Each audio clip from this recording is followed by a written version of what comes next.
Good morning, students. We are going to start your next exercise, exercise 15.3, in which exercise you have to do only 1 to 7 sum and sum number 15 and 16. Is it clear? आपने 1 से लेकर 7 तक और next बाकी जो हैं वो सारे क्रॉस हैं और आपने 15 और 16 के पार्ट करने हैं. ठीक है, 1 से 7, 15 एंड 16. 15 के 4 पार्ट है, 4 ही करेंगे. 16 similarly have a 4 part, but the part number 4 is crossed in 16. Okay, now before starting the exercise, I want to tell you something. This exercise based on the exterior angle property. You know very well, in a triangle there are 3 angles, and for finding the any missing angle, then you can put the property angle sum property. ठीक है, suppose आपके पास 2 angle की measurement दी है, एक angle missing है, तो हमने जब भी इस तरह से कुछ आएगा तब हमने कौन सा फार्मूला, कौन सी प्रॉपर्टी, एंगल सम प्रॉपर्टी, या sum of all angle of triangle क्या होता है 180, वो वाली प्रॉपर्टी यूज़ कर लेनी है. और इसमें हमने एक्सटीरियर एंगल प्रॉपर्टी लगा के फाइंड आउट करने हैं वैल्यूज़ या जो एंगल मिसिंग होंगे. तो आप पहले देख लो कि एक्सटीरियर एंगल होता क्या है. ठीक है,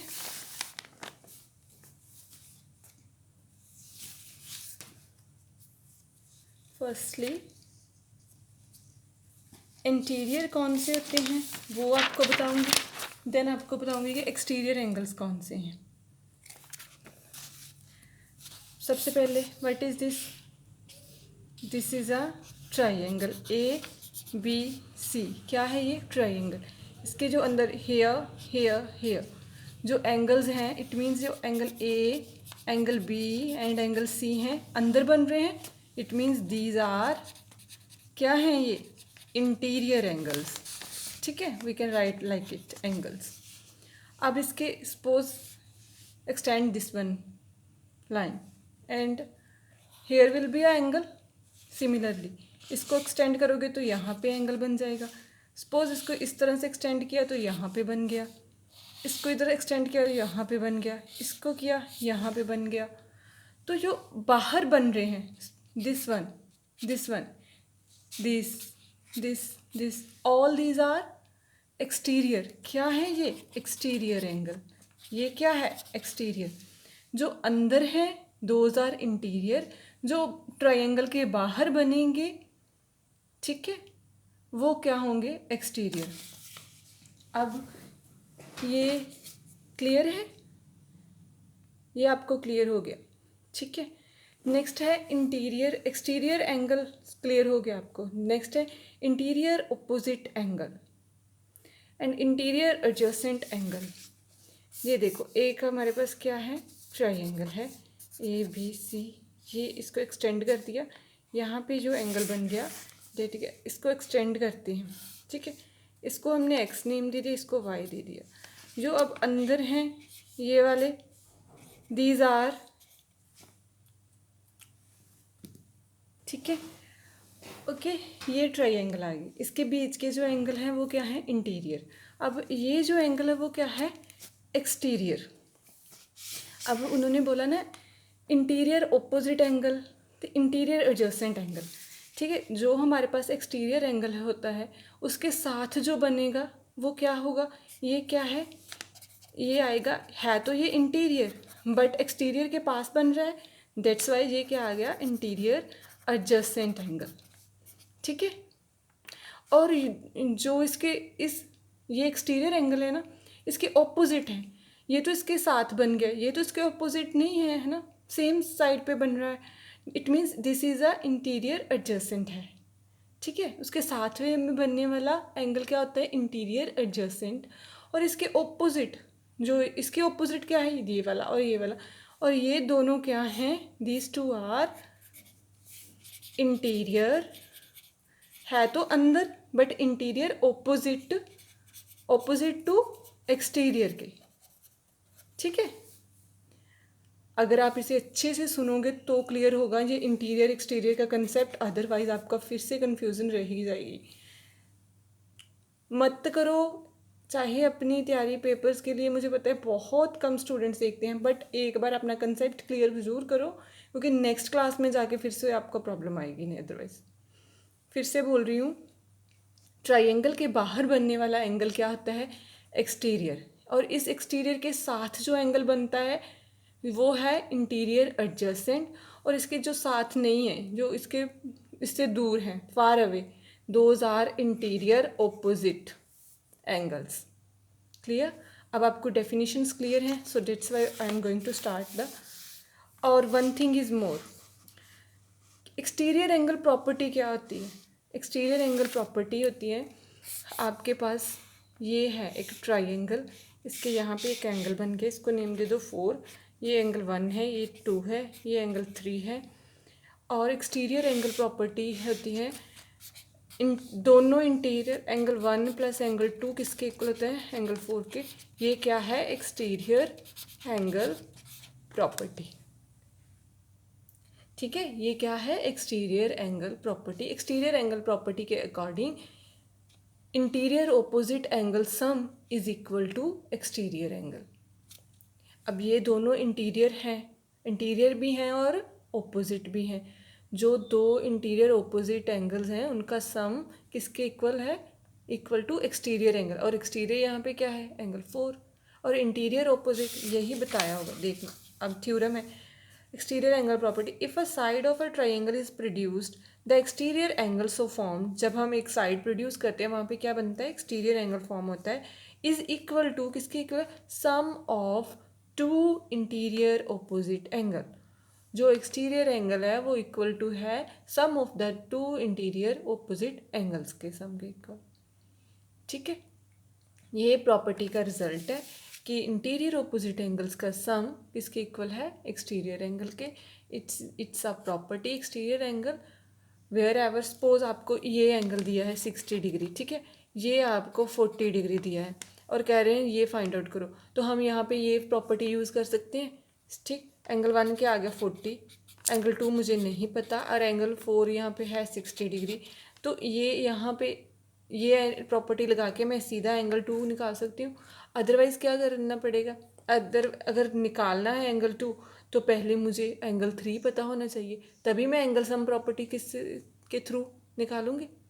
जो एंगल सम प्रॉपर्टी, अब अगर यहाँ पे मैंने एंगल सम प्रॉपर्टी लगानी है तो पहले मुझे एंगल 3 निकालना होगा। अगर 3 आ गया, 3 आ जाएगा, ये लीनियर पेयर है, ठीक है, स्ट्रेट लाइन पे बन रहे हैं दोनों angle, so according to the linear pair दोनों का सम क्या है? 180 है, तो ये निकल आएगा क्योंकि ये गिवन है, ये निकल आया, तो फिर मैं एंगल सम प्रॉपर्टी लगाऊंगी। So it is the easiest way to find the angle 2 through exterior angle property. Exterior angle property सीधी मैंने यूज़ की कि दोनों इंटीरियर्स का प्लस, दोनों इंटीरियर में एंगल 2 आ रहा है वो मुझे फाइंड आउट करना है, उनका प्लस किसके सम किसके इक्वल है? एक्सटीरियर के। एक्सटीरियर कितना है? 60 डिग्री फिल किया, और एंगल 2 क्या बन गया? 60 degree minus 40 degree is equal to, सीधा आ गया एंगल 2 20 डिग्री। अगर मैं इससे नहीं निकालूंगी, एंगल सम प्रॉपर्टी लगाऊंगी, तो पहले एंगल 3 निकालूंगी, एंगल 3 निकल आएगा, फिर मैं एंगल सम प्रॉपर्टी से एंगल 2, तो ये सीधा निकला है। So that's why we will use it. Got it? अब देखिए एक्सरसाइज,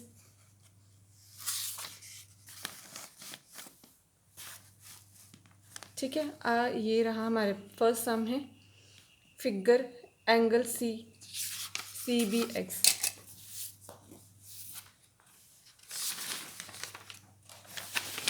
यहाँ से आ गया, कहते हैं एंगल सी बी एक्स क्या है? It means this one, C B पे बन के एक्स पे आए। अगर सी बी ए होता तो फिर अंदर वाला होना था, उन्होंने क्या है? C B X, this is a exterior angle triangle का, ठीक है, एट बी पे, name the interior adjacent angle. अब देखो ये एक्सटीरियर है, ठीक है, इसके इंटीरियर अपोजिट कौन से? ये इसका इंटीरियर है, ये इंटीरियर है, ये इंटीरियर। अब इसका इस एक्सटीरियर एंगल का इंटीरियर एडजेसेंट कौन सा है? जो एक्सटीरियर के साथ में बन रहा होता है, that is a interior adjacent angle. और इसका इंटीरियर एडजेसेंट क्या है? ये वाला। तो इसको कैसे लिखेंगे? बी पे बन रहा है, बी सेंटर पे आएगा, चाहे लिख लो ए बी सी और चाहे सी बी ए। ये मैंने दोनों वे से लिख दिया है, चाहे आप ए बी सी करके लिख लो एंगल को, चाहे सी बी ए करके, बट बी पे बी जो है वो सेंटर में होना चाहिए, क्योंकि बी के साथ बी पे बनने वाला एंगल ही इंटीरियर एडजसेंट है। उन्होंने यही पूछा था ना, interior adjacent angle of the exterior, इसका एक्सटीरियर का इंटीरियर एडजसेंट, इस एक्सटीरियर का इंटीरियर कौन सा है, एडजसेंट कौन सा है, ये वाला, और ये इंटीरियर भी है। नेक्स्ट में उन्होंने पूछा interior opposite angle to exterior, ये एक्सटीरियर एंगल है, इसके इंटीरियर ऑपोजिट कौन कौन से हैं, एंगल ए और एंगल सी। चाहे आप इसको सीधा ही लिख दो, एंगल ए और एंगल सी, एंगल ए और एंगल, ये दोनों इंटीरियर ऑपोजिट हैं ये एक्सटीरियर के, क्योंकि एक्सटीरियर के जो साथ में बनता है वो तो क्या होता है, एडजेसेंट इंटीरियर, और ये जो दोनों बाकी के दोनों वो होते हैं क्या होते हैं, इंटीरियर ऑपोजिट। तो उन्होंने क्या पूछा था, इंटीरियर ऑपोजिट, एंगल ए और एंगल सी क्या है, इंटीरियर ऑपोजिट।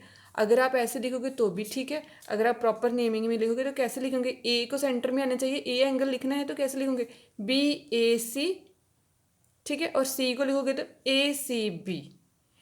वो ज़रूरी नहीं है कि बी ए सी से शुरू करो, आप सी ए बी भी लिख सकते थे और बी सी ए भी लिख सकते थे, वो मैटर नहीं करता, ठीक है। नेक्स्ट में उन्होंने पूछा name the interior opposite angle to exterior angle of angle at A.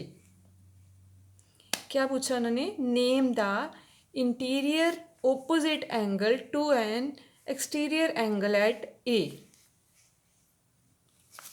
देखो यही है सेम डायग्राम। अब कहते हैं अगर ए पे एक्सटीरियर हो, यहाँ पे एक्सटीरियर हो, तो इस एक्सटीरियर के ऑपोजिट क्या है, ये जो साथ में बन गया वो क्या आ गया, इंटीरियर एडजेसेंट है, और ये जो दोनों होंगे वो क्या होंगे, इंटीरियर ऑपोजिट। तो यही पूछा ना उन्होंने, name the interior opposite angle to an exterior angle at a. अगर कह रहे हैं कि ए पर हो एक्सटीरियर, ये ए है, ए पर एक्सटीरियर ये वाला बनेगा, ये क्या आ गया एक्सटीरियर, और इसके साथ में वाला तो एडजेसेंट है, और ये दोनों क्या आएंगे फिर इंटीरियर ऑपोजिट। और हमने लिखने क्या है, क्या नेम लिखना है, इंटीरियर ऑपोजिट एंगल्स का। तो इसके इंटीरियर ए के इंटीरियर ऑपोजिट क्या आ जाएंगे, angle B and angle C. और इसको बी वाले को कैसे लिखोगे, ए बी सी, ठीक है, और सी को कैसे लिखेंगे, ए सी बी, ठीक, प्रॉपर नेमिंग में इस तरह से लिखेंगे। Got it, first sum is done. Now next sum we will solve in your next exercise. Thank you. Have a nice day. Please watch the video for clear your concept. Thank you.